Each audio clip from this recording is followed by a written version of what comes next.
Boa noite. São cada vez mais as notícias de que há casos de governantes e titulares de cargos públicos com familiares e amigos que fazem negócios com o Estado. Estas notícias surgem na sequência do polémico fornecimento de milhares de golas antifumo por uma empresa ligada a dirigentes e autarcas socialistas. Em todos estes negócios está em causa o favorecimento de familiares e de amigos ou de terceiros da mesma família política dos governantes. As questões jurídicas da interpretação das leis que deviam prevenir e punir estas práticas estão a ser discutidas há vários dias. Mas há um outro aspecto muito importante desta situação, desta polémica, que interessa analisar e discutir neste programa. Porque é que políticos e titulares de cargos públicos estão a intervir cada vez mais na economia real do país e a criar oportunidades de mercado a empresas amigas que nunca teriam nenhuma viabilidade em termos económicos, financeiros ou à luz das regras da boa gestão.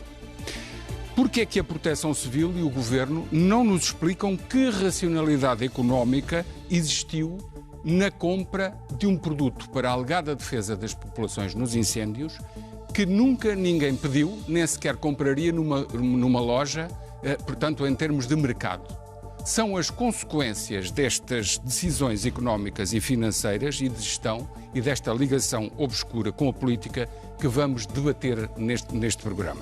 Convidados desta edição, Eduardo Correia, professor da Escola de Gestão do ISCTE e presidente executivo do Tagus Park. Paulo Moraes, engenheiro, foi vereador na Câmara Municipal do Porto e candidato às eleições europeias e presidenciais. António Cerveira Pinto, arquiteto conceitual, autor do blog de crítica política O António Maria. E também João Paulo Batalha, presidente da Associação Transparência e Integridade. Meus senhores, obrigado por terem vindo. Começo por si, Eduardo. Como é que acompanhou estas notícias que dão conta de familiares, ou melhor, de governantes, que ou são sócios de empresas ou têm familiares que são fornecedores de bens e serviços ao Estado numa relação que, à partida, parece um bocadinho questionável, para dizer só uma palavra simpática no início. José Gomes Ferreira, vejo como business as usual no Portugal. Se nós recuarmos semestre atrás de semestre, nós temos uma vastidão de casos acumulados que são transversais à sociedade portuguesa e que são transversais aos partidos políticos portugueses. Hoje é o PS, temos várias histórias antigas com o PSD, temos várias histórias antigas com o CDS. Lembro-me de um ministro, um secretário de Estado do CDS, no último dia de governação, ter assinado uma série de contratos com empresas amigas. O Bloco de Esquerda tem recentemente um caso evidente desse tipo de matéria de aproveitamento. O Partido Comunista que passou estes anos todos acima de qualquer suspeita, também tem. E, portanto, nós temos um problema na sociedade portuguesa muito vasto, que está essencialmente ligado ao amiguismo. E, no fundo, nós não temos em Portugal uma cultura de equipa, não temos uma cultura onde pomos à frente os interesses particulares, os interesses da sociedade, os interesses de Portugal, os interesses das equipas, os interesses da boa gestão dos dinheiros públicos. E, portanto, nós temos que reformular a cultura. Veja-se o que aconteceu recentemente num caso que de algum modo não tem a ver com dinheiros, mas tem a ver exatamente com este tipo de comportamento, a forma como Rui Rio escolheu os candidatos a deputados. O caso, para mim, mais paradigmático escandaloso é o caso de Miguel Pinto Luz, que é indicado pela Distrital de Lisboa para cabeça de lista e, no fundo, a leitura que nós deveríamos ter é os deputados devem ser representantes dos eleitores e, no final, porque porventura não está na lista de amigos, é preterido não em função da sua ausência de mérito, mas em função de não estar totalmente alinhado. E, portanto, este é o comportamento que a sociedade portuguesa tem vindo a fomentar. E que mas está em causa ou o necessário é discutirmos se há de facto uma previsão da lei e se essa lei, a antiga e a nova, nomeadamente o regime das incompatibilidades dos titulares de cargos políticos, se poderia prevenir ou eventualmente punir estas situações ou se elas de facto escapam a isso, ou esta discussão política esconde a verdadeira razão, que é questionar este tipo de negócios? Eu diria que escapamos à verdadeira razão. A verdadeira razão está na cultura portuguesa. Não está apenas nos partidos políticos. Está na cultura portuguesa que, no fundo, não tem fomentado a meritocracia. E quando, nos portugueses em geral, há uma percentagem muito significativa que tenta obter vantagens em tudo o que é situação, porque conhece alguém que conhece alguém, e através desse conhecimento, não através da meritocracia, mas através do conhecimento, tentamos obter vantagens, obviamente que o problema é cultural. Portanto, não é qualquer lei, por mais que seja modificada, que vai impedir de todo. Isso. O que nós necessitamos de fazer é reformular o papel, no que diz respeito ao dinheiro público, que é aparentemente o tema mais grave, no fundo.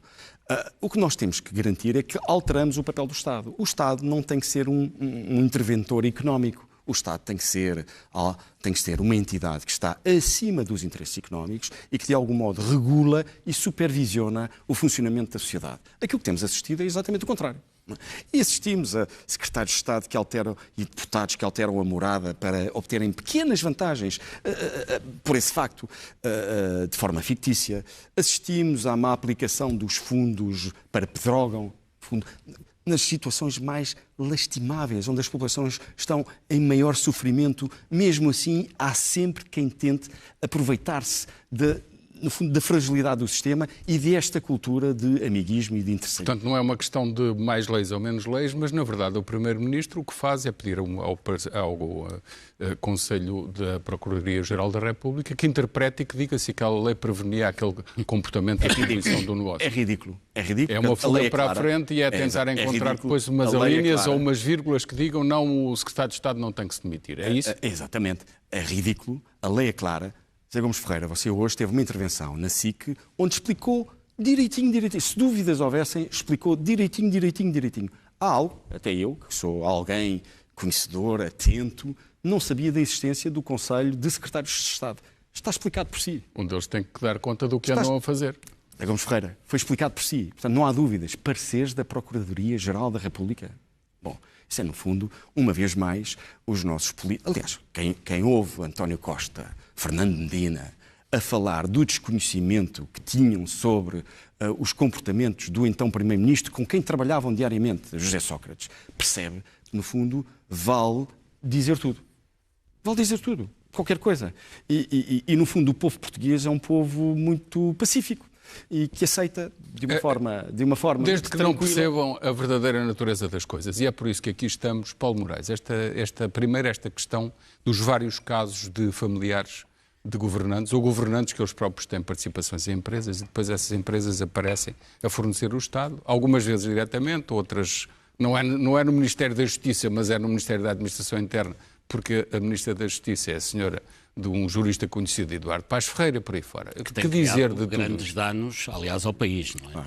É que o professor Paes Ferreira, realmente tem trabalhado muito para o Estado português, mas a prejudicar largamente o Estado português. Mas quem é o professor Paes Ferreira?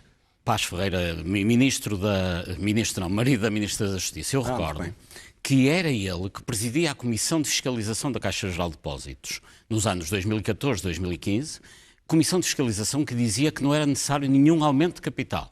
Em 2017 houve um aumento de capital de 5 mil milhões.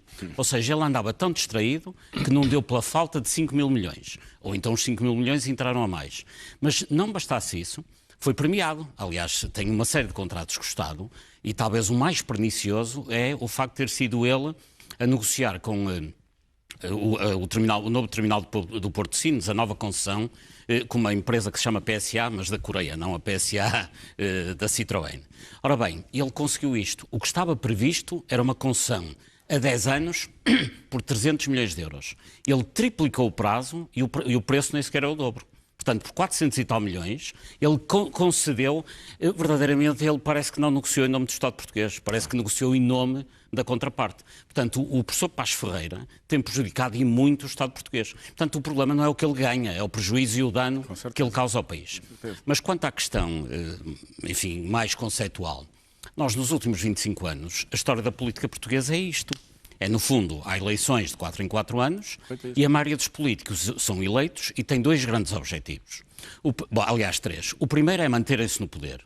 E para se manterem no poder, sabem que precisam de 2 tipos de instrumentos, que é muitos apaniguados a quem dão empregos e muitos financiadores a quem dão negócios. É claro que os negócios na administração central São concessões, parcerias público-privadas rodoviárias, etc. A nível local, normalmente são os negócios de urbanismo. E depois há que dar a isto uma capa de alguma seriedade a fingir. Porque esta lei das incompatibilidades, que foi efetivamente aprovada, que entra agora em vigor na próxima legislatura e que foi agora aprovada, foi de facto aprovada com quase 100% do Parlamento a aprovar esta alteração. Mas eu recordo que em 1995...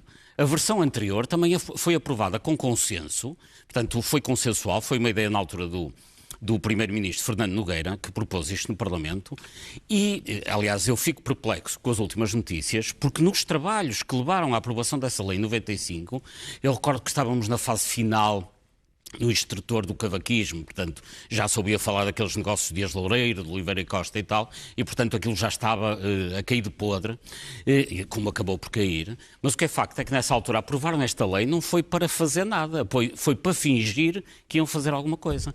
E nos trabalhos da Comissão de Assuntos Constitucionais, quem era um predominante deputado que tratava desta matéria? António Costa. É por isso que quando eu vejo agora António Costa a querer uma clarificação, quando ele andou nos trabalhos que levaram à aprovação da lei em 95, quando ele, passado algum tempo, já como Secretário de Estado, propôs uma pequena alteração a essa lei, mas que não tinha nada a ver com esta matéria, eu não percebo quais são as dúvidas de alguém que esteve na origem da elaboração da própria lei. A lei tem que se aplicar e deveria prevenir e deve punir estes casos. É que eu não me lembro na altura, aliás sei que não aconteceu, António Costa, que fazia parte da comissão, que não estava só no Parlamento a aprovar, não, fez parte da Comissão de Assuntos Constitucionais, que com outros deputados à volta de uma mesa como estas, levaram e trabalharam arduamente para aprovar essa lei em junho de 1995, não percebo porque é que António Costa, na altura, não levantou estes problemas e o problema da constitucionalidade. Ou seja, se há português que devia estar dentro desta matéria, era exatamente isso. Então o que é que aconteceu em 95? Aprovaram uma lei, de alguma forma até consensual, com um grande objetivo, não fazer nada. E, portanto, a lei entrou em vigor. Na altura todos sabiam que não era para cumprir, sabiam que era para fingir que se cumpria. E quando, finalmente, ao fim de 24 anos, alguém se lembra de cumprir a lei, aí agora vamos mudá-la. Ou seja, durante 24 anos a lei esteve em vigor e não causou qualquer problema à classe política. Porquê? Porque ninguém a cumpria. A partir do momento que querem cumpri-la, mudam. Não? Isto é de uma hipocrisia. E a nova lei é mais permissiva? É mais permissiva, mas o problema não é tanto esse, porque é evidente que, sob o ponto de vista formal, podíamos estar aqui horas a discutir a matéria. E é evidente que se não é prima é amante, se não é amante é o amigo, se não é o concessionário, ou seja, há sempre esquemas. O que tinha era que haver uma supervisão ética deste tipo de negócios, quer ao nível do Governo, quer ao nível do Parlamento, que não há. E tanto não há, porque a própria Comissão de Ética no Parlamento é constituída por um conjunto de senhores que são essencialmente negociantes. Claro. É porque as várias comissões parlamentares, é assim, na Comissão Parlamentar de Saúde, metade dos deputados têm interesse em negócios da saúde. Na Comissão de Agricultura e Mar, mais de metade dos deputados têm negócios ou no mar ou na agricultura. E depois na Comissão de Ética, têm todos os negócios em toda a matéria. Aliás, eles tiveram o cuidado de, na Subcomissão de Ética do Parlamento, que supervisiona tudo isto, desde logo tem três advogados, do PS, do PSD, Quem são CDS, eles? Portanto, é o Paulo Rios de Oliveira, é aquele senhor de Aveiro do CDS, que já foi secretário de Estado, esquece-me agora o nome dele. Portanto, são até figuras relativamente pouco conhecidas, eu nem me recordo o nome deles, mas estão ali justamente para representar todos os interesses. O próprio Presidente, que ainda é hoje Marques Guedes, é uma pessoa que, isto é risível, mas enfim, ele tem negócio em tem três explorações agrícolas. Ou seja, eu pergunto como é que uma pessoa pode ser deputado, ter 3 explorações agrícolas e depois gerir a questão ética dos negócios dos outros. Verdadeiramente é assim. Com todo o respeito, nós temos um agricultor a Presidente da Comissão de Ética do Parlamento. Então, legisla em seu proveito. Absolutamente. Bom, eu antes de prosseguir tenho que dizer que todos os visados neste programa estão naturalmente convidados a vir aqui falar assim que quiserem e que manifestarem a sua vontade. São naturalmente convidados, não necessariamente como direito de resposta, mas como debate de uma questão que é seguramente polémica e que interessa a todos os portugueses. Todos os visados, façam um favor, estão convidados, podem vir aqui a este espaço. José Gomes Ferreira, se me permite, eu gostava de juntar um convite que é abandonem os negócios ou a política. Com certeza. Eu convidava estas pessoas todas de quem falei a uma de duas. Abandonem os negócios e dediquem-se à política. Com certeza. Ou abandonem a política e dediquem-se aos negócios. Agora, não andam a fazer política, a fingir, aliás, a fazer negócios, a fingir que estão a fazer política séria. Muito bem. Para recordar, para os espectadores perceberem do que estamos a falar e do que é a linha da atualidade, estamos a falar de empresas como uma Zerca, que é uma empresa que é participada em 20% pelo filho de Artur Neves, Nuno Neves, este Artur Neves, que é secretário de Estado da Proteção Civil, e o filho, através da sua empresa, fez fornecimentos, nomeadamente à Câmara de Vila Franca de Xira, à Universidade do Porto e outros organismos do Estado. O pai de Pedro Nuno Santos, referenciado com empresas de máquinas e que forneceu serviço ao Estado através de contratos, de vários contratos que ultrapassam mais de €1 milhão. Empresas de familiares de Graça Fonseca, Ministra da Cultura, também com negócios com o Estado, o caso de Eduardo Paz Ferreira, portanto são vários que convém aqui referir. António Cerveira Pinto, que comentário? Discussão agora sobre incompatibilidades e que a lei tem que ser clarificada, ou só seguem os negócios e por mais que se mudem as leis, a questão de fundo mantém-se?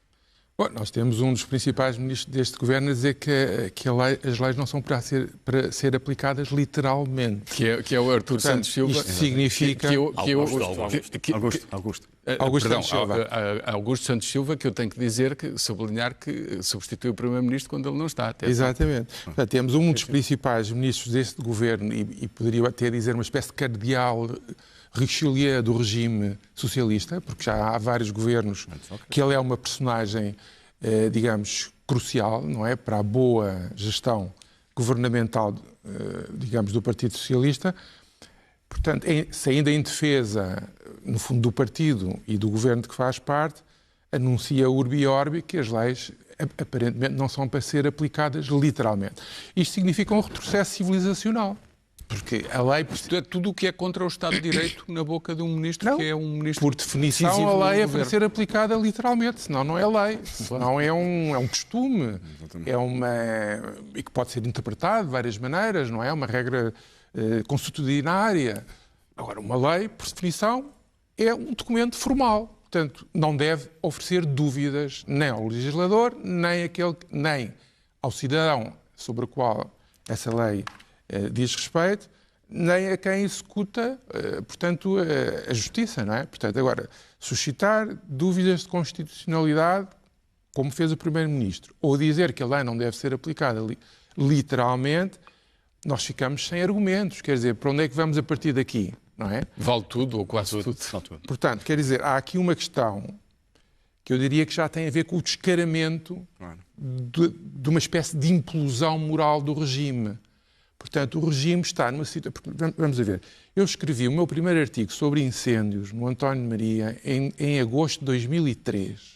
Nessa altura tinham ardido milhares de hectares de floresta, tinham morrido 10 pessoas e eu escrevi um artigo sobre isso, em que mais ou menos chamei a atenção por quais eram as questões fundamentais que rodeavam este problema. Que obviamente não é só o tema da corrupção, mas o tema da corrupção é um tema crucial, porque está associado aos negócios que estão, por sua vez, relacionados com aquilo que nós podíamos chamar, por um lado, a indústria florestal, por outro lado, a indústria dos fogos. A indústria dos incêndios. Atenção que eu não resisto a uma frase que repito sempre. A indústria dos incêndios dá de comer a muita gente.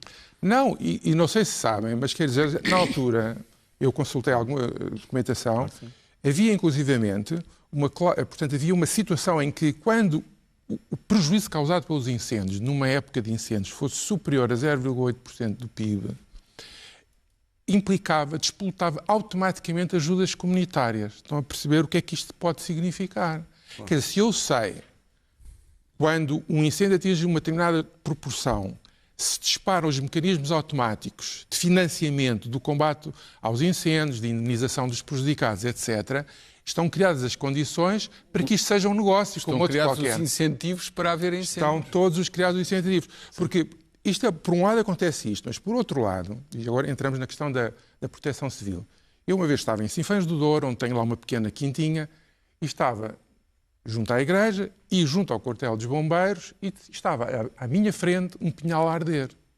E os bombeiros assistiam ao espetáculo como eu. Sim. Só que eu perguntei aos bombeiros, mas porquê é que não vão apagar o incêndio? Nós não podemos fazer nada.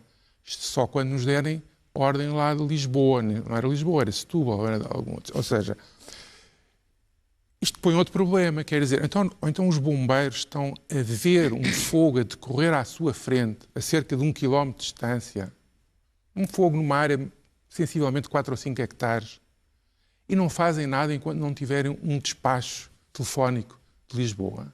Portanto, isto põe aqui uma questão de fundo que tem a ver também com como é que as coisas são geridas, o que é o poder democrático. Onde é que está o poder democrático? Mas neste caso, olhando mais em concreto para estes negócios citados, em relação... na sua opinião, há ou não dúvidas sobre a necessidade de aplicar estas leis e estes senhores demitirem-se? Ou pelo menos um secretário de Estado que deixa que o filho ande a fazer negócios com o Estado. Exatamente. Vamos lá ver. Com pessoas favorecendo pessoas que depois são diretamente responsáveis políticos e partidários do partido que governa. Não, o problema do regime, que não é um problema deste partido, é o problema do regime partidário que é constituído, em que todos são atores e colaboradores, digamos, parceiros desta nebulosa, portanto, ética, digamos, ou de falta de ética, leva a que se eu agora apontar 4 nomes, Pedro Nuno Santos, Eduardo Paz Barroso, Graça Fonseca e José Artur Neves, como candidatos a serem, digamos, demitidos, eu estou simplesmente a levantar uma pedrinha, porque Eduardo atrás Paz dessas Ferreira. vêm não sei quantas. Portanto, já alguém disse, se começamos por aqui, metade dos autarcas ou o pessoal da autarquias é avisada. Bom, portanto, eu não gostaria tanto de personalizar, gostaria de chamar a atenção para que o país tem que tomar consciência que nós temos um problema sério de corrupção. E que esse problema não é só... É um problema do regime. E o regime pode implodir por aí. Quer dizer, as condições... A partir do momento em que um regime é moralmente, digamos, indigno, quer dizer, e que não tem a capacidade económica para se aguentar, ou seja, no dia em que faltarem os milhões, digamos, comunitários que vêm sempre acudir quando há necessidade, que foi o que aconteceu no último resgate, temos que ter em conta que o país foi à falência. E para se prosseguir, teve que contrair um empréstimo junto de entidades internacionais, nomeadamente o FMI, o BCE, etc. Portanto, as lógicas partidárias subvertem-se tudo e dizem que a Troika que deu esse dinheiro é que teve a culpa da crise. É extraordinário como se faz política em Portugal. Mas quer dizer, para mim é preocupante, não são estas pessoas. O que para mim é preocupante é perceber que isto é uma cultura do regime. E a cultura do regime, se continua a ser isto, se não assume, temos que ser europeus também nesta matéria. Ou seja, uma lei de conflito de interesses é uma coisa assumida por qualquer, sei lá, eu vou frequentemente a Bruxelas, conheço pessoas, quer dizer, conheço gente ligada a empresas privadas, quer dizer, o conflito de interesse é uma coisa mais ou menos banal, é muito simples de detectar. Não precisamos de uma lei com 10 páginas. Claro. Por isso é que eu perguntava, então, este refúgio do Primeiro-Ministro é para demorar mais tempo a discutir umas alíneas da lei e não encarar de frente o problema. O Primeiro-Ministro foi apanhado numa curva que é uma curva eleitoral. Resta saber se o Primeiro-Ministro não aproveitou esta situação para ele próprio fazer um flic-flac e arrumar a casa de alguma maneira. Porque é assim, é preciso não esquecer que neste momento graças a uma espécie de guerra civil intrapartidária, quer no PS, quer no PSD. Para saber quem é que depois está na próxima E nós neste momento temos um conflito geracional nos dois partidos. Temos os novos, que já não são assim tão novos e que querem finalmente tomar conta do poder partidário, quer no PSD, quer no PS. E o que é que nós estamos a assistir? Há aqui uma vítima potencial chamada Pedro Nuno Santos. Ora, Pedro Nuno Santos é o putativo sucessor de António Costa. Portanto, o que é que está aqui a acontecer? Não é? Portanto, ele fica de alguma maneira ferido, já foi atingido mais atrás por causa da situação da sua esposa também relativamente, etc. Portanto, ou seja, Pedro Nuno Santos tem uma agenda de poder, que é conquistar a direção do Partido Socialista. E já levou 2 tiros no porta-aviões. Na sua cabeça, ser Primeiro-Ministro. Exatamente. Ele é o candidato a futuro Primeiro-Ministro. E, diga-se de passagem, é o animal político que está dentro do PS depois de António Costa. É como eu o vejo. Portanto, vejo como alguém com capacidade de decisão, com formação, com ligações muito fortes e antigas, digamos assim, à ideologia do Partido Socialista. Portanto, é um candidato natural. Mas ele está a levar tiros sucessivos. Portanto, eu gostava também de, às vezes, deslocar um bocado as discussões da fulanização para 2 questões gerais. Uma é um problema de regime que nós temos que resolver, que é assumir uma cultura de crítica, de combate à corrupção, não através de leis complicadas, mas através de leis muito simples. Certo. Primeiro só. A outra questão é percebermos que darmos algum desconto para esta efervescência mediática que resulta, na realidade, das guerras intrapartidárias. São elas que mandam cá para fora, enviam cá para fora, portanto, os casos e que os criam. E neste caso, com uma particularidade que é nem o PSD aproveita aquilo que está a atingir a outra família política porque estão a lamber as suas próprias feridas das suas guerras internas, numa expressão bem popular.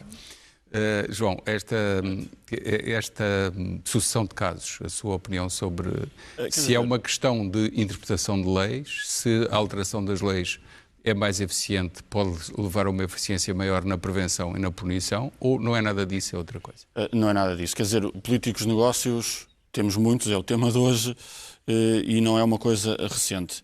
E o que de facto tem vindo a fazer é tentar inventar soluções legislativas para problemas que são, não se diria necessariamente da cultura do país, mas seguramente da cultura do poder. Esta lei que está em vigor, eu acho que ela, já disse isto várias vezes, não vale a pena estarmos aqui a fazer análises legislativas, não há dúvida rigorosamente nenhuma em relação à situação, em relação à punição, demissão dos membros do Governo e nulidade dos contratos. Já vimos que se está aqui a montar um circo político para não haver demissão dos membros do Governo, mas vamos discutir a nulidade dos contratos. Mas eu sou o primeiro a referir concretamente a Artur Neves, cujo filho faz negócios com o Estado. Os contratos do filho do deveria demitir-se na Suécia disto. Os contratos da empresa da Ministra da Cultura, os contratos da empresa do pai do Ministro Pedro Nuno Santos. Quer dizer, e lá está. Se nós formos de facto querer aplicar esta lei, é uma razia gigantesca no Governo, nas câmaras municipais, por aí fora. Eu sou o primeiro a reconhecer que esta lei é estúpida. Eu, pessoalmente, tenho quase 20 primos e a ideia de que o negócio de um primo, que pode não ter relação nenhuma comigo, poder levar à admissão do cargo, é estúpida. É uma lei estúpida. Mas como as várias leis estúpidas que nós temos tido, como o Paulo Moraes já disse, ela foi feita para aplacar a opinião pública e para mostrar que somos duros, mas foi feita para não ser aplicada. Aliás, a primeira versão da lei, que tinha um bocadinho mais de bom senso, é de 93. Esta versão, que proíbe tudo e mais alguma coisa, é de 95, naquele afã de mostrar serviço pré-eleitoral, naquele negócio entre António Guterres e o Fernando Nogueira. A lei foi revista, é de 93, foi revista em 94, em 95, duas vezes em 96, outra vez em 98, mais uma vez em 2007 e outra em 2011. Quer dizer, isto é aplicável. É para brincar. Portanto, a lei que vem aí é mais permissiva, mas é igualmente estúpida, mas não vale a pena discutirmos o que está na lei, porque esta descobrimos que passados 23 anos descobrimos que afinal então não vamos aqui a um aplicada. caso concreto por uma outra perspectiva. Nós precisamos de mecanismos de verificação, porque os conflitos de interesses existem no concreto, não é no abstrato. Portanto, precisamos de leis que definam quais são os princípios que nós temos de defender e que criem mecanismos de verificação. Nós temos em Portugal regras para tudo e sistemas de gestão e de verificação para nada. Mas este caso não me parece que precise de grande verificação. Há um adjunto de um secretário de Estado que diz à Proteção Civil que devem comprar-se golas anti-fumo e que as golas, há empresas que as fazem, dá os nomes das empresas, a Proteção Civil compra e, na verdade, verifica-se que são combustíveis, portanto, a missão para a qual foram compradas sai defraudada, verifica-se que o preço é superior em 2 ou 3 vezes e a questão que se põe não é de incompatibilidade de leis, vamos analisar este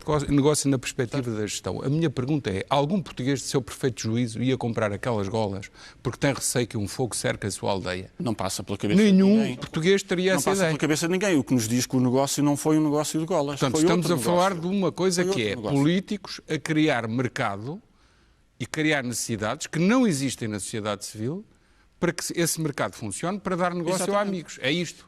Mas qual é exatamente o negócio? É o negócio das golas? Eu acho que não é. Porque é que temos um técnico especialista com formação em padaria a patrocinar contratos de uma Autoridade Nacional de Proteção Civil? Porquê? Quais são as qualificações dele? Não é o 12º ano, nem é o gerir padarias, é o ser presidente de uma conselhia do partido. E faz um concurso nos termos que não é um concurso, uns ajustes diretos. Estamos a falar de Ricardo Peixoto Fernandes, que é marido de Isilda Silva, do Partido Socialista, presidente da Junta de Freguesia de Longos, a quem a Proteção Civil comprou 15 mil kits, Aldeia Segura, com golas antifumo. E a pessoa de quem está a falar é Francisco Ferreira, líder do PS da Aroca. Portanto, é um negócio patrocinado politicamente por políticos de negócios que fazem consultas até a empresas com ligações não só ao partido, mas ao círculo de influência partidária no caso, o assessor, mas do secretário de Estado. E porquê é que nós acabamos com máscaras antifogo que se derretem na cara das pessoas, pagas a mais do dobro do preço? É porque o marido da Presidente da Junta de Freguesia em Guimarães é um grande quadro do partido e tem muita influência e precisa de ser bem tratado? É bizarro. Ou será porque é um militante fiel que consegue receber esse brutal lucro na empresa e depois reencaminhar boa parte dele para o Partido Socialista, porque é do Partido Socialista que estamos a falar, sob forma de financiamento ilegal de partidos. Ainda bem que a Procuradoria-Geral da República está a investigar isto. Há uma violação clara do Código dos Contratos Públicos, porque a forma contratual é errada, isso é fácil de investigar, mas eu espero que vão mais longe e sigam o rastro deste dinheiro saído da Proteção Civil, até com dinheiro europeu, que provavelmente vamos ser obrigados a devolver, e veja onde é que o dinheiro circula depois de chegar à empresa e aos titulares da empresa. Suspeita é de favorecimento ou de financiamento de partidos políticos? Neste caso, eu acho que essa suspeita é a única que, para mim, consegue explicar este negócio de forma minimamente sensata, porque de outra maneira, quer dizer, nada disto faz sentido, nem com um festival de incompetência que não explica tudo, de facto. E, portanto, eu tenho estas suspeitas fundadas neste negócio e em muitos. Nós tivemos um caso de financiamento ilegal em Espanha que tinha a ver exatamente com isso e nada me surpreenderia saber que isto é moeda corrente aqui em Portugal. Antes de continuarmos, eu acho tão escandaloso este negócio, entre aspas, tão escandaloso que eu não resisto a fazer algumas considerações sobre o que está em causa. O produto golas antifumo aparece como claramente desadequado ao fim que subjaz à compra, que é proteger as pessoas. Não protege do fumo, nem das faúlhas, nem das labaredas. Portanto, é um problema técnico, desde logo de concepção da necessidade do produto. E tem um problema de gestão. E continua a ter um problema técnico, que é liberta partículas prejudiciais à respiração, aquece em vez de arrefecer o corpo, é combustível, arde, portanto não impede, não protege o corpo humano. Depois, é um bem desnecessário e inútil e até perigoso, fabricado com fibras sintéticas, e eu devo recordar, isto é a voz corrente entre os bombeiros, toda a gente sabe que para proteger do fumo basta um lenço de algodão, e a roupa, para combater um incêndio ou enfrentar um incêndio, deve ser de algodão, portanto, a tradicional ganga. Isto, eu estou a citar bombeiros e pessoas habilitadas que falam destes assuntos. Portanto, camisa, calça de ganga completa, para evitar a exposição da pele, e botas de cabedal. São materiais simples que devem servir para enfrentar um fogo, que, aliás, os bombeiros e os militares bem sabem disto. Portanto, estamos a falar, na minha modesta opinião, de corrupção, de uma coisa que não tinha necessidade e não faz sentido do ponto de vista técnico. Eduardo. Criminoso. Isso é um tema criminoso, porque, além do mais, está a pôr a população em risco. Exatamente. Portanto, até é uma questão de saúde que é um lugar de proteger. É criminoso. É negligência pura, é má gestão dos fundos públicos e, portanto, é criminoso. Portanto, a Proteção Civil, que está muito caladinha nesta história, devia explicar porque é que tecnicamente foi comprar isto. E porque é que permite que os seus procedimentos contratuais sejam dirigidos por um padeiro no Ministério da Educação. Mas ainda a questão técnica. É criminoso. No final do dia, é criminoso. Pode ser por negligência, podemos lhe chamar o que quisermos. É criminoso, é pôr as populações em risco. É criminoso que é má utilização de fundos públicos que são nossos. E, portanto, é um crime vastíssimo. Há pouco falávamos sobre os conflitos de interesses e sobre se o Primeiro-Ministro sabe, se não sabe. Bom, neste caso, o Secretário de Estado sabe. Há um adjunto que propõe o negócio, ele, se não sabe, é incompetente, então saia por incompetência. A semana passada, aliás, sai uma entrevista muito interessante do ex-presidente da CP, Carlos Nogueira, no Expresso, no último Expresso. No fundo, na semana passada, o Primeiro-Ministro e o Ministro Pedro Nuno Santos despedem Carlos Nogueira de presidência da CP a meio do mandato. E quem é nomeado? Alguém que é simultaneamente gestor e acionista de uma empresa que foi, é e será fornecedora da própria CP. Bom, portanto, no fundo, não é apenas no Family Gate, não é apenas no financiamento partidário, é em toda a linha do que são decisões, o tema das incompatibilidades está constantemente presente. Bom, as explicações, nós podemos suspeitar de todo um conjunto de explicações, mas o facto é esse. O que é que nós percebemos também? É difícil, no meio desta cultura, fazer ao contrário.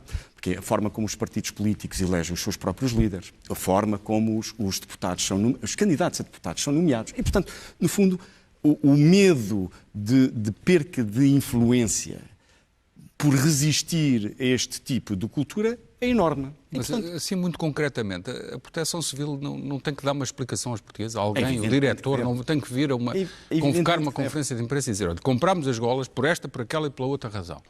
E sujeitar-se às perguntas dos jornalistas. Mas sabe qual é o problema? É que as lideranças, a melhor liderança é a liderança pelo exemplo. Quando a liderança do próprio governo, acabei de dar um caso, a demissão, o despedimento do Presidente da CP e a nomeação de alguém que está claramente em incompatibilidade. Quando o Primeiro-Ministro e o Ministro responsável da tutela fazem uma coisa destas, é evidente que estão a demonstrar. Quando o Primeiro-Ministro, eu não sabia que tinha estado na origem da lei, no fundo vem pedir um parecer à Procuradoria-Geral da República sobre uma lei que é linear. Quando um dos mais influentes ministros vem dizer que a lei não é para se levar a sério, não é para ser lida de forma textual. Bom, é evidente, não vamos pedir à sociedade que atue de forma diferente. E, portanto, a liderança tem que dar o exemplo. Quando a liderança não dá o exemplo, vamos exigir o que é a Proteção Civil. O diretor da Proteção Civil tem que justificar tecnicamente. Deveria. E o Ministro tem que perguntar porque é que deixou acontecer isso. Deveria. E o Secretário de Estado tem que dizer porque é que continua no cargo. Mas é toda uma cadeia de interesses. E, portanto, o que interessa é o silêncio. E o que interessa é arranjar um caso já imediatamente a seguir, que é para a população, os jornalistas, os programas de televisão, esquecerem essa matéria e passarem à próxima. Eu não resisto a dizer isso, o mundo do futebol arranja-nos todos os dias e a oposição arranja-nos todos os dias e o António Costa nem precisa de puxar muito pela imaginação. É assim que funciona a coisa. Mas é exatamente assim que funciona. E eu lá vão eles a caminho das eleições alegremente. Exatamente. Mas antes o Secretário de Estado tem que vir aqui ou onde quer que seja, explicar porque é que autorizou este negócio e o Ministro também, o Presidente da Proteção Civil. Não nos calaremos enquanto eles não explicarem do ponto de vista técnico e da gestão. É um bom réplico, não é? Acho que sim. Eu acho que essa é a missão da comunicação social, da imprensa. É a missão dos cidadãos. É a obrigação dos cidadãos. Nós deveríamos, fala-se muito na delação premiada. Eu tenho algumas dúvidas sobre a delação premiada no que diz respeito a premiar criminosos por delatarem um bocadinho o modelo do Brasil. Mas nestas matérias nós deveríamos introduzir a delação premiada. Ou seja, as pessoas que devem ter um mecanismo de exposição pública destes casos poderem ser de algum modo premiadas. Porque a sociedade portuguesa deveria começar a perder o medo. Porque há toda uma estrutura de pessoas com menor poder, com incapacidade de falar, com incapacidade de aparecer nos jornais, têm conhecimento destas matérias. Têm sempre os nossos meios e os nossos telefones. Telefonem-nos, mandem-nos documentos. António, há muito medo na sociedade portuguesa. Não, ia só dizer que a fase da exposição, digamos, da corrupção já é uma fase que eu diria quase esgotada. Os portugueses já perceberam que isto está minado, não é? Portanto, de alguma maneira temos que passar à fase das consequências. Realmente, o secretário, e eu penso que essa é uma das missões da comunicação social, que é confrontar permanentemente os casos concretos e exigir explicações do Ministro da Administração Interna já adiou uma série de pontos de agenda porque não quer responder às nossas perguntas. Não, e os vários ministros remeteram para o Primeiro-Ministro, que é uma coisa extraordinária, não é? Quando perguntaram ao Pedro Nuno Santos, e o Primeiro-Ministro remete para a Procuradoria-Geral da República. E remete. Portanto, isto é o jogo do empurra. Mas voltamos à questão essencial. Eu quero saber para que estas golas antifumo são combustíveis. Expliquem-me lá, se faz favor. A questão das golas tem um nome... Aliás, fazemos uma petição para reaver o dinheiro dos contribuintes que serviu para comprar isto. Queremos-lo de volta. Sabe, a questão das golas, enfim, em petit comité de quem pensou nisso, tem um nome. Chama-se SAC. Há uma desgraça qualquer, como é que, com o dinheiro que existe para se resolver o problema, como é que nós vamos sacar? Mas esse saque em cima de mortes de pessoas, isto é ultra escandaloso. Deixe-me dar um exemplo até parar a minha indignação. Ali pelo António. Em 2003, referi há pouco, houve incêndios. E um sítio onde houve um incêndio, não muito grande face à dimensão, mas de alguma dimensão, foi no Pinhal de Leiria. Em 2003, houve um incêndio numa pequena parte do Pinhal de Leiria. Apesar de tudo um incêndio grande, o Pinhal de Leiria é gigantesco. Mas houve um pequeno incêndio. E houve recursos afetos a resolver o problema subsequente a esse incêndio. Compraram-se máquinas, nomearam-se pessoas, etc. E o que é que se fez entre 2003 e 2017? Nada. As máquinas que foram compradas em 2003 para limpar o Pinhal de Leiria na sequência do incêndio só foram usadas em 2017. Então o que é que aconteceu em 2003? Houve um problema? Ou talvez não, houve um problema real, então como havia um problema real, vamos dar dinheiro em cima do problema, E as organizações partidárias, amigos, primos e não sei o quê, como é que vamos sacar? Então a maneira de sacar naquele momento foi comprar máquinas, o Estado comprar máquinas para eles poderem vender. Mas o que é que eles fizeram de facto? Nada. E com a gravidade que, portanto, não se limpou o pinhal e o mato que cresceu ao longo de 14 anos acabou por ser o maior combustível do incêndio de 2017. O Pinhal de Leiria começa a arder 14 anos antes. Se em 2017 arderam 83% ou 84% de pinhal, foi porque o maior combustível foi aquele mato que cresceu durante 14 anos. Isto é claramente criminoso. Mas agora, enfim, houve o incêndio de 2017 e também se meteu dinheiro em cima disso. Disseram que iam aproveitar a lenha para investir no Pinhal. Hoje estamos em 2019, o que é que investiram? Nada. Então o que é que acontece hoje em Leiria, no Pinhal de Leiria? É um grande negócio de lenha comprada ao desbarato e transportada aliás, as estações ali perto, nas imediações, já estão até a valorizarem-se. Temos lá instalações luxuosíssimas. Eu convido, enfim, quando tiverem tempo, vão visitar uma estação que se chama Estação do Louriçal. Parece uma estação quase nos Estados Unidos, uma coisa de grande dimensão. Qual é o grande negócio que por lá passa? É o negócio de transporte de madeiras, uma parte significativa vinda de Pinhal de Leiria, ou seja, mais gente a ganhar em cima da segunda desgraça. Ou seja, em 2013 houve uma desgraça, meteu-se dinheiro, alguns saquearam. Em 2017 houve uma muito maior desgraça, meteu-se mais dinheiro, vem outros saquear. É um problema de que o país normalmente está a saque. É por isso que eu, muitas vezes, quando vejo na comunicação social, é preciso mais dinheiro para a saúde. E é verdade que é. Mas eu imagino que no momento em que, porque nos hospitais públicos as salas de espera não têm condições, porque há poucos enfermeiros, há médicos a fazer 24 horas, etc. No momento em que se meta mais dinheiro no Ministério da Saúde, provavelmente a maioria da cadeia de valor vai não para o hospital, mas eventualmente para a indústria farmacêutica, que come neste momento em Portugal 20% do orçamento da saúde. Ou seja, sempre que se mete dinheiro nos problemas, mantém-se os problemas e há mais alguém a sacar. Eu acho que a única coisa que choca depois é vermos que não há travão, ou seja, os partidos comportam-se em período eleitoral, como já vimos e vamos ver, como exércitos conquistadores, estão à conquista do poder. E depois, quem conquista o poder faz o que os exércitos conquistadores fazem a seguir, que é a pilhagem. E nós já vimos isto com as PPPs, com as privatizações, com os grandes negócios e às vezes até com os pequenos, em círculos mais pequenos. E achámos, bem, as PPP já se roubou demais, já é obsceno demais, daqui não passa. E depois vemos que morrem mais de 100 pessoas em incêndios e que a recuperação do incêndio é uma excelente oportunidade de negócio porque chove dinheiro em estruturas fragilizadas, até com pouca sequer infraestrutura e controlos nenhuns, mas, quer dizer, pelo menos com a vida depois de morrerem pessoas já não se brinca. Continua. Portanto, nós não vemos um travão moral ou uma autocensura moral de quem tem o poder e quem tem o poder abusa dele. Quer dizer, em todo tipo de maneiras. Ver no mesmo dia o Primeiro-Ministro a pedir um parecer completamente hipócrita sobre uma lei e ver o Vice-Primeiro-Ministro a fornecer esse parecer... É bem observado. Não passa pela cabeça de ninguém. É bem observado. Isto não passa pela cabeça de ninguém. E isto são os entretens que permitem estas estruturas, que estão sempre ligadas às estruturas distritais, locais dos partidos, seja nas máquinas do Pinhal de Leiria, que é um negócio se calhar pequeno, seja nas grandes parcerias público-privadas, que já toda a gente diz, já fizeram as contas, o próprio Parlamento já diz que tem que se acabar e ninguém acaba com isso. Vamos tendo depois comissões parlamentares de inquérito e um Parlamento que é puro teatro político, quer nas comissões de inquérito, quer nestas leis de incompatibilidades, é só para fazer teatro. Porque a verdadeira lei é aquela que é escrita em salas Meus escuras. senhores, eu prometi aqui... Deixa-me acrescentar só uma pequena frase. Muito rapidamente. São 10 segundos. É que depois há grande gamanço, desculpem a expressão, nas parcerias público-privadas. Depois na concessão do Porto de Sines. Depois aqui e acolá. É evidente que nos pequenos negócios, ele vem a possibilidade de vender umas golas, pronto, vamos aproveitar. É que depois há um ditado português que resume tudo isto, que é ou há moralidade ou comem todos. E é precisamente aí que eu gostava de citar aqui vários exemplos que me fazem uma confusão enorme na minha cabeça, que é, por exemplo, um negócio que foi criado por políticos para nos roubar. E desculpem a expressão, mas é isso. Criou-se a exigência de certificados energéticos quando compramos ou arrendamos uma casa.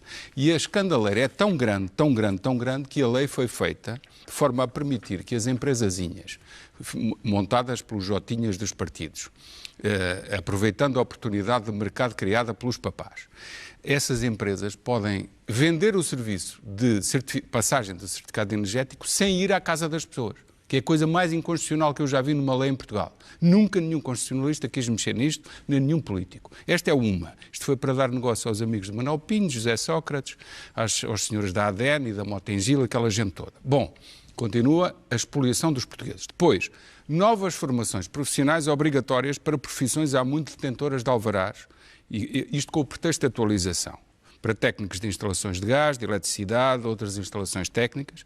E depois o que é que os próprios nos dizem? Dizem assim, olha, tive que ir pagar uma formação numa empresa privada e o formador que lá está é um jovenzinho de 20 anos que fala muito de política e não percebe nada do assunto e está lá a ganhar muitos euros, muitas centenas de euros por cada hora e alguém está a ganhar ainda mais.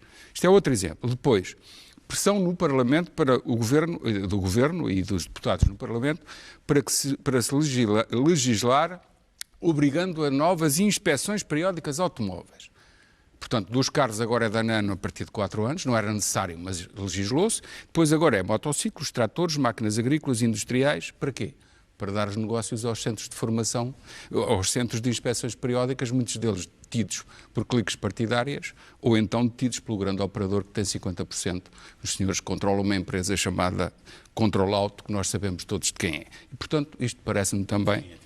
É do grupo que tem a Control Auto. Eles, se quiserem, venham cá. Vamos bem aqui falar de vez em quando. Eles, se quiserem, que venham cá explicar porque é que impressionam o Parlamento a dar-lhes mais negócio. Isto é vergonhoso, ninguém fala disto. E depois, as câmaras municipais que obrigam qualquer pequeno e médio empresário a fazer não só projeto de arquitetura, como de impacto ambiental, como de impacto sonoro, até no Alentejo de vez em quando obrigam as empresas por causa do impacto sonoro, deve ser por causa dos passarinhos, e obrigam a instalar fibras ópticas e outras tecnologias absolutamente caríssimas, mas que são absolutamente desnecessárias para certos negócios tradicionais. Isto é o nosso Portugal. Senhores, o que é que têm a dizer disto? Eduardo?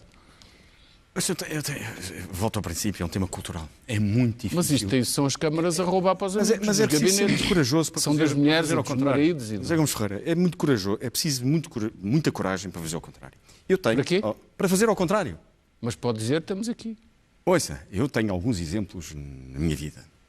Eu, há uns anos atrás, tive que despedir a mulher de um amigo meu. E que jantava em minha casa. Amigos próximos. E, antes de o fazer, decidi informar a pessoa em causa que eu ia fazer. O número de ameaças que eu recebi nessa conversa é absolutamente escandaloso. Anos mais tarde, obviamente que a nossa amizade se desfez ali naquele momento. Anos mais tarde, dá-se coincidência de encontrar numa empresa onde assumi a presidência executiva a filha desse mesmo meu amigo, ou desse meu ex-amigo. Toda a gente achava que eu ia massacrar a senhora. Pouco tempo depois de ter assumido o cargo, promovia, aumentei-lhe o salário, apenas porque o meu critério lá atrás, para despedir alguém, é exatamente o mesmo critério cá à frente para promover alguém. Critério de meritocracia. As pessoas não perceberam, os visados ou os obviamente perceberam. Finalmente perceberam. E finalmente perceberam que há alguém, que há alguns bons exemplos que nós levamos com base em posições corajosas. É preciso ser corajoso. É preciso ter a capacidade de saber quais são os nossos princípios. Há anos atrás perdi os meus melhores amigos no meu contexto universitário porque decidi não concordar com um conjunto de práticas que eram levadas a cabo. Considerava pouco éticas, pouco claras no sentido dos interesses. Bom, e fui insistindo para que abandonassem os cargos que tinham. Foi-me prometido que o faziam. Quando o não fizeram, eu revelei a situação numa reunião geral de docentes, à frente de 100 e tal docentes. Obviamente perdi os meus amigos para sempre. Eu continuo a ser amigo dessas pessoas. Ou seja, há muita dificuldade em levar de uma forma frontal, de uma forma assumida, determinados princípios que põem em causa precisamente esta cultura do amiguismo. É possível mudar a sociedade de uma forma eficiente? Se cada um de nós quiser mudar. É uma questão cultural muito importante. Se cada um de nós quiser mudar. A parte da motivação e do discurso, de facto, diríamos, moral e ético, é muito importante na sociedade. Mas eu acho que nós vamos abreviar caminho por outro lado, que é simplesmente a impossibilidade do Estado continuar digamos, a consumir recursos que já não gera, que a sociedade portuguesa não gera, e, portanto, tendo como consequência um endividamento do país. As pessoas esquecem-se que os casos que estamos aqui a falar estão na direta origem das crises financeiras e das crises da dívida soberana. Exatamente, é que o endividamento, ou seja, enquanto numa empresa privada o controle de custos e de resultados é permanente, porque senão a empresa vai à falência. Se nós temos uma empresa que, quando vai à falência, pode recorrer a um fundo qualquer, a um saco azul qualquer, que garante, no fundo, a reposição, digamos assim, da liquidez, do dinheiro que não há forma de convencer quer políticos, quer burocratas, quer autarcas, que quando gastam mal o dinheiro, quando se corrompem ou corrompem alguém, estão a causar um dano profundo ao país, que vai ser pago mais tarde na forma da perda da própria independência do país. Portanto, pode dizer-se que estas pessoas são as que atiram os países para as troicas. São as pessoas que atiram os países para as troicas. Nós já perdemos a banca. Nós já perdemos a banca e estamos a perder mais coisas. Nós vamos perdendo sucessivamente o controle económico e financeiro do país. Porquê? Porque ao endividarmos, depois temos de dar qualquer coisa em troca. Nós já demos as energéticas, portanto, EDP, REN, os portos. Sabiam que os portos portugueses são todos sob controle internacional? Todos. Mas até poderíamos perder esse controle e ganhar players no mercado um bocadinho mais arrojados. Nem isso está a acontecer. Os aeroportos portugueses estão sob... players são... Os aeroportos todos vêm para o mesmo pertencem à Ana Vinci, que é uma empresa francesa com capitais do Qatar, etc., uma multinacional. Falando de amigos, o gestor público, que era meu amigo, eu por mim ainda era o gestor público da ANA, fez o contrato da concessão que não existia, fez o contrato da privatização, continuou na ANA e depois passou para a regulação do transporte aéreo, onde acelerou o número de aviões que passam para a ANA, ou, em consequência, a ANA ganhou mais dinheiro. Ele também é convidado para vir aqui, se quiser, porta aberta. Não, mas nós o que vemos é que as motas em Gil, o que nós vemos é a Mota-Engil, o UBS, os grandes grupos económicos implodiram por causa dos maus negócios que fizeram. A Mota-Engil e a EDP são os símbolos do regime anterior, entre aspas, anterior a 2011. Esses não implodiram ainda. Sim, mas é uma questão de tempo. E depois a questão A EDP agora está a contas com um daqueles fundos que compraram muitas ações e agora estão a apertar o passo ao engenheiro António Mexia, portanto. Sim, mas ele aqui é protegido, porque nós tivemos uma comissão de inquérito muito badalada a dizer que temos que acabar com as rendas energéticas e o secretário de Estado da Energia já veio dizer não contem comigo para isso. Quase com estas palavras. Não, aliás, os contratos estão... Aliás, continua a dar contratos de nova potência quando a potência existente já é excessiva para o país, o que é que isto significa? Agravando o custo da fatura. Em termos económicos, quais são os custos disto? Obviamente, nestes negócios todos perdem-se rios de dinheiro público que nos fazem falta de forma dramática, mas público ou privado. No caso dos consumidores de eletricidade, é diretamente do consumidor privado, mas é recurso nacional. A única indústria que nós temos em Portugal é a indústria extrativa dos bolsos das pessoas. Portanto, nós Paulo não Moraes usa uma expressão que em termos históricos faz todo sentido. O feudalismo continua, portanto, vivemos no feudalismo dos tempos modernos. É isto e não é outra coisa, não é? Associado ao fascismo fiscal. Associado. Mas por causa do feudalismo dos tempos modernos, de extração de rendas, tem que haver um contraponto de fascismo fiscal para sacar o dinheiro, para pagar... Tem um custo para a economia, tem um custo para o erário público, tem um custo porque nos cria uma economia em que o valor económico não é meritocracia, não é inovação, não é capacidade de conquistar novos mercados, é a capacidade de ter acesso aos decisores, de influenciar as decisões, as leis, a regulação e, obviamente, portanto, isto é uma economia que só pode estar condenada a fracasso. Eu diria que não podendo mudar a sociedade... Que é a democracia, de facto, não Eu diria que não podendo mudar a sociedade como os meus amigos gostariam, eu vou dizer a frase mais polémica da minha vida e da minha carreira como jornalista, que é agora, eu tenho-a dito muita vez, que é este país devia ter uma troika permanente. Observadores internacionais permanentes aqui, a não deixar fazer as asneiras. Na área das finanças temos, de facto, um controle. Temos, mas não estão presentes, é à distância. Mas devíamos tê-los para impedir as compras de dólares que ardem, essas coisas. Não, e para impedir o populismo, porque fala-se muito hoje de populismo, as pessoas não percebem que o populismo é inevitável quando a sociedade é corrupta. Claro. E quando, sobretudo, os regimes são corruptos. O populismo é o filho... em França, na sequência dos escândalos da Lyonnaise des Eaux, do Correio de Lyon, etc. O problema para nós é que eles partem de uma base de corrupção num nível de riqueza muito maior. Esse é que é o problema para nós. Mesmo em Itália, aqueles fenómenos tipo a eleição da Cicciolina, recordam-se disso? Perfeitamente. Só acabaram porque veio a Operação Mãos Limpas. A Cicciolina, que é um fenómeno de populismo, claro, é eleita em 98 e em 2003 já não volta a ser eleita. Porquê? Porque, entretanto, um ano antes começa a Operação Mãos Limpas e quando as pessoas sentiram que o Estado estava a fazer o que lhe competia, que era tratar da sanidade social e do combate à corrupção, deixaram de embarcar nesse tipo de fenómenos. Portanto, se nós não combatermos a sério a corrupção, vamos cá ter muitos fenómenos tipo Cicciolina e outros que tais. Precisamos de novos líderes, com um pensamento arejado, com uma história de fazer bem feito à frente das grandes forças partidárias. É isso que precisamos. Precisamos da tal renovação. De sociedade civil interventiva. Eu acho também que precisamos de uma sociedade civil mais forte. Mas precisamos, eu diria que as lideranças dão o mote. E precisamos efetivamente de novos líderes. E precisamos de novos líderes no PSD. Quantas golas antifumo é que ainda temos que pagar até virem essas novas lideranças? Esperemos que cheguem. Depende também de nós promovê-los, ajudá-los. Eu estou contra as golas antifumo e quero que o Secretário de Estado e o Presidente da Proteção Civil me expliquem porque compraram aquele disparate de golas. Não nos calaremos enquanto eles não explicarem. Arranjem uma mentira melhor do que sensibilização. Essa foi apressada e agora já tem tempo para arranjar uma melhor, espero eu. Mas em Portugal temos um vício antigo que é não responder às cartas nem aos e-mails inconvenientes. Ao contrário dos outros países em que nós, quando fazemos uma pergunta à administração pública, a resposta é atempada, ou seja, numa semana. Qualquer pergunta que eu faça a uma embaixada inglesa, americana, eles respondem numa semana. Se fizer essa mesma pergunta a uma embaixada portuguesa, não recebo resposta.